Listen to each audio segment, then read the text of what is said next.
അശോകൻ്റെ ഈ പറഞ്ഞ പാട്ടുകാരൻ നടൻ ഇത് രണ്ടും കൂടി ഇങ്ങനെ അശോകൻ ഒരേ സമയത്ത് ഇങ്ങനെ കൈകാര്യം ചെയ്തുകൊണ്ട് പോകുമായിരുന്നു.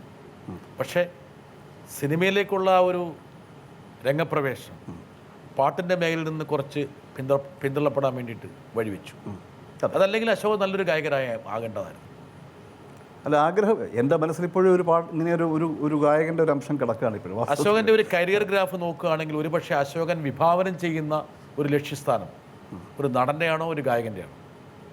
എനിക്ക് ഗായകനാണ് എനിക്കിഷ്ടം. ഗായനാണ് ഇഷ്ടം. ഞാൻ വലിയ പാട്ടുകാരനാണെന്നല്ല ഞാൻ പറഞ്ഞത്. പക്ഷേ അന്ന് അതിനുവേണ്ടി അങ്ങനെ ശ്രമിച്ചിരുന്നെങ്കിൽ ഒരു പക്ഷേ ഞാൻ പാട്ടുകാരനായി. മനസ്സിൽ അടങ്ങാത്തൊരു അഭിവാഞ്ഛയാണ് ഒരു ഗായകനായി പേരെടുക്കണം. തീർച്ചയായിട്ടും അങ്ങനെ ചിന്തിക്കുന്ന ഒരാളും കൂടിയുണ്ട്, ഞാൻ കാണിച്ചു തരാം.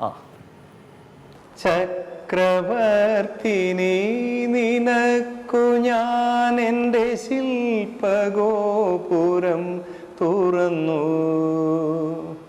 പുഷ്പപാദുകം പുറത്തു വയ്ക്കു നീ, നഗ്നപാതയായകത്തു വരൂ ചക്രവർത്തിനി. പക്ഷെ അശോകൻ എനിക്ക് തോന്നിയിട്ടുള്ളത് ഒരു നടൻ എന്നതിലും ഉപരി നല്ലൊരു ഗായകനാണെന്നാണ്. കാരണം ഒരു പ്രൊഫഷണൽ ഗായകനെ മാതിരി പഴയ ഗാനങ്ങൾ പാടുന്ന അശോകൻ എന്തുകൊണ്ട് സംഗീതത്തിൽ കൂടുതൽ കോൺസെൻട്രേറ്റ് ചെയ്തുകൂടാ? കണ്ടോ, ഞാൻ മനസ്സിൽ കണ്ടൊരു ചോദ്യമാണ് ഉള്ളിവരം ചോദിക്കുന്നത്. അതെ അതെ അതെ,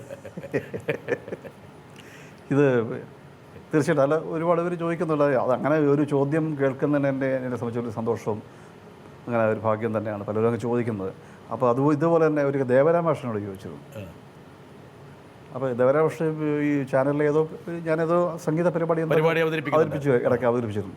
അത് കണ്ടിട്ട് എന്നെ ചോദിച്ചു, എന്തുകൊണ്ട് പിന്നെ ഇയാളൊരു പാട്ടുകാരനായില്ല?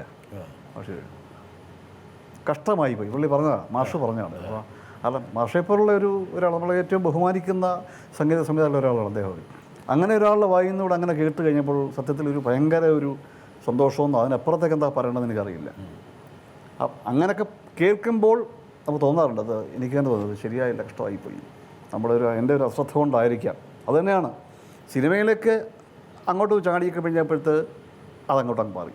പിന്നെ അതിൻ്റെ താല്പര്യം പോയി. കാരണം ഞാൻ അതുവരെ ഗാനമേളകൾക്കൊക്കെ ധാരാളം പോകുമായിരുന്നു.